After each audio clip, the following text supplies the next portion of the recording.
Welcome back central coaching online classes. कल हम लोगों ने देखा था कि 1.3 का एक क्वेश्चन था √2 एक अपरिमेय संख्या, इसी को प्रूव करना था। आज हम लोग उसी चैप्टर का एक और क्वेश्चन है कि सिद्ध करें कि 6 का पावर 1/3 एक अपरिमेय संख्या है। हम लोगों को आज इस प्रश्न को सॉल्व करना है। ठीक उसी तरह जैसा कि कल बताया गया था आपको कि इसको भी हम विरोधाभास के द्वारा ही बनाते हैं, जिसमें हम कुछ देर के लिए यह मान लेते हैं कि 6 का पावर 1/3 एक परिमेय संख्या है। क्या है? परिमेय संख्या। जब हम इसको परिमेय मान लिए तो कल क्योंकि हम बताए भी थे कि परिमेय संख्या p/q के रूप का होता है, तो हम लोग क्या करेंगे, माना 6 का power 1/3 is equal to p/q, जहां p और q के बारे में हम लोगों ने लिखा था कि जहां p और q सम अभाज्य पूर्णांक है तथा q नॉट इक्वल टू 0। सहअभाज्य के बारे में कभी हमने बताया था कि सहअभाज्य मतलब जिन दो संख्याओं का HCF 1 हो उसको हम सहअभाज्य पूर्णांक कहते हैं। ठीक है, तो अब हम लोग क्या करेंगे कि इसमें चूंकि कल जो रूट था, रूट का मतलब होता है पावर 1/2, लेकिन यहाँ पावर 1/3 है, तो कल हम लोग वर्क किए थे इस प्रश्न के को बनाने के लिए। हम लोग क्या करेंगे, इसका घन करेंगे और इसको हम लोग समीकरण 1 मान लेते हैं। फिर लिखते हैं कि दोनों तरफ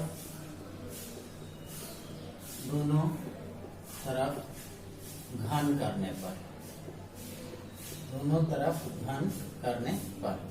घन करेंगे। घन का मतलब पावर 3, 1/3 है और इसका घन करेंगे, इसका पावर 3 करेंगे।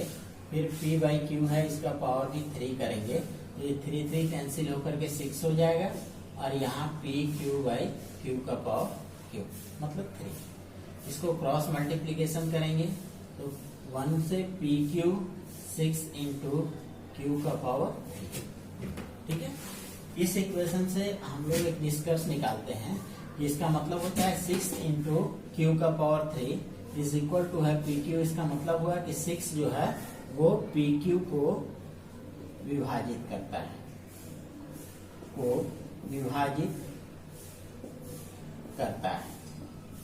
अगर 6 pq को विभाजित करता है तो 6 p को भी विभाजित करता है।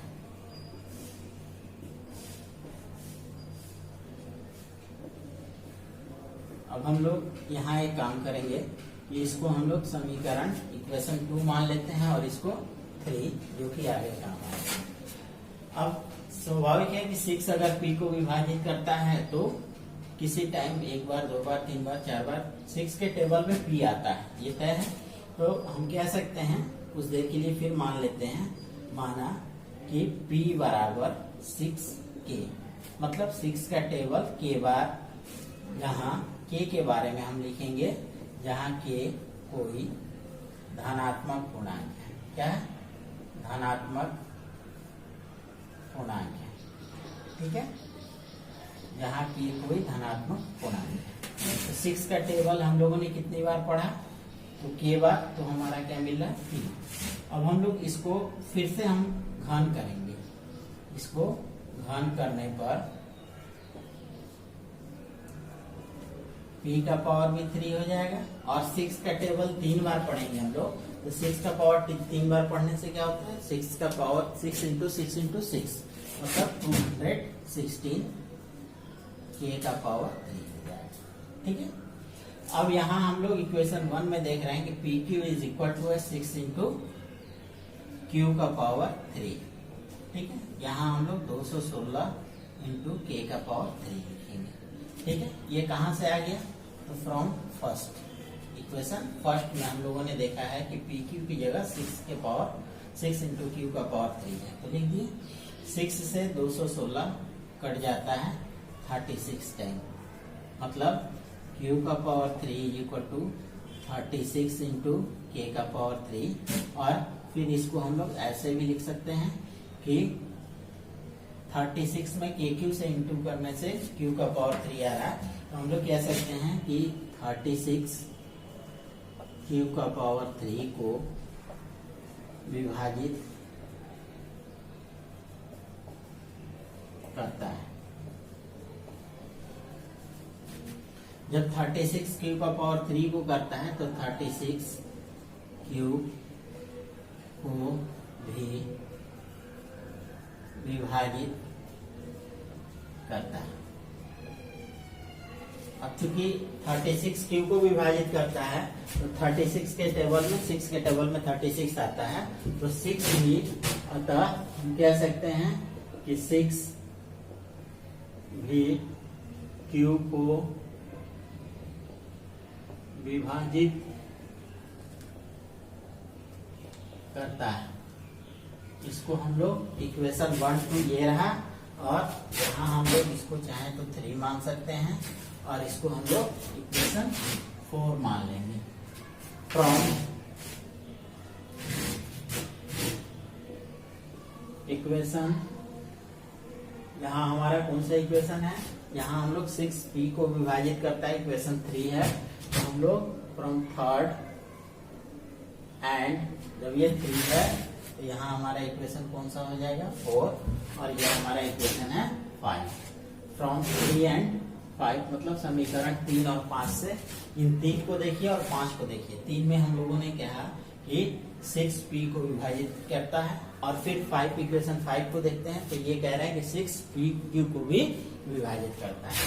अर्थात समीकरण 3 और 5 से हम लोग कह सकते हैं कि 6p और q का उभयनिष्ठ कल बताए थे, उभयनिष्ठ गुणनखंड है।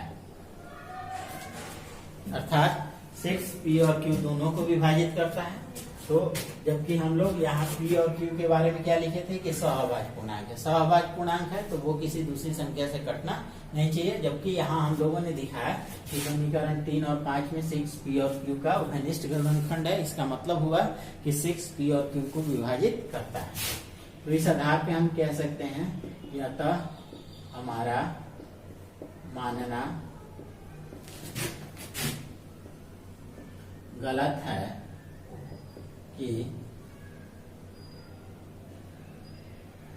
6 का पावर 1/3 एक परिमेय संख्या है। जब ये गलत है तो हम कह सकते हैं, अर्थात 6 का पावर 1/3 एक अपरिमेय संख्या है। तो यही हम लोगों को ले आना था। आइए फिर एक और क्वेश्चन इसके आगे, नेक्स्ट क्वेश्चन एक है कि नंबर 5 का 1 है,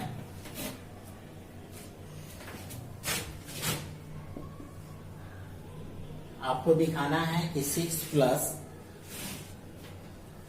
√2 एक अपरिमेय संख्या। क्या दिखाना है कि 6 प्लस √2 एक अपरिमेय संख्या है। ठीक है, ऐसे प्रश्न अगर पूछे जाते हैं आपसे, तो अगर ये क्वेश्चन शॉर्ट में भी हो सकता है और लॉन्ग में भी हो सकता है। अगर लॉन्ग में आता है तो सबसे पहले आपको ये प्रूव करना होगा कि √2 एक अपरिमेय संख्या है। कल जैसा हम लोग प्रूव किए थे कि √2 एक अपरिमेय संख्या है, वो सॉल्यूशन आपको टोटल लिखना होगा, और तब फिर उसके आगे आज जो बताया जा रहा है उसको भी प्लस करके आप लिखेंगे, तो ये 5 अंक के लिए आपसे क्वेश्चन जो है 5 अंकों का आंसर सॉल्व होगा। अगर यही क्वेश्चन शॉर्ट में आता है तो आपको ये √2 के बारे में ये लिखना है कि पहले से आप जानते हैं कि √2 एक अपरिमेय संख्या है। तो यहाँ हम लोग ये इसको मान के चल रहे हैं कि ये शॉर्ट क्वेश्चन है, और हम लोग इसको कैसे सॉल्यूशन इसका लिखेंगे, सॉल्व कैसे करेंगे। तो चूंकि हम जानते हैं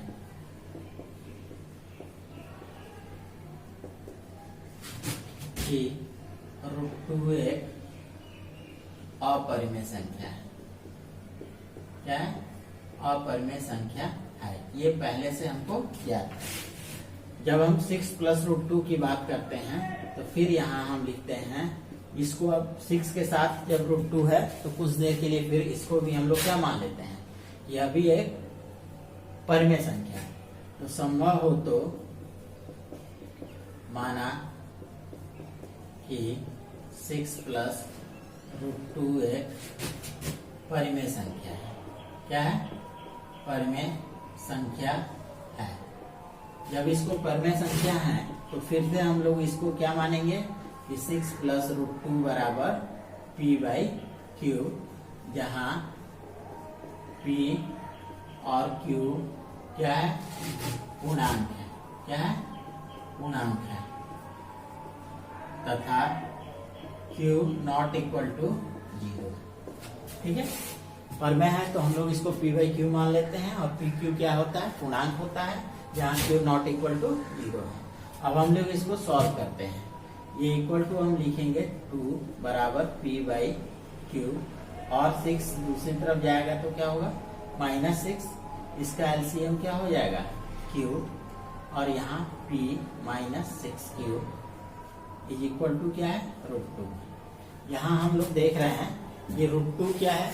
ये जो इक्वेशन हमारा बना, इस इक्वेशन का LHS जो है वह √2 के बारे में पहले ही हम जानते हैं कि यह परिमेय है।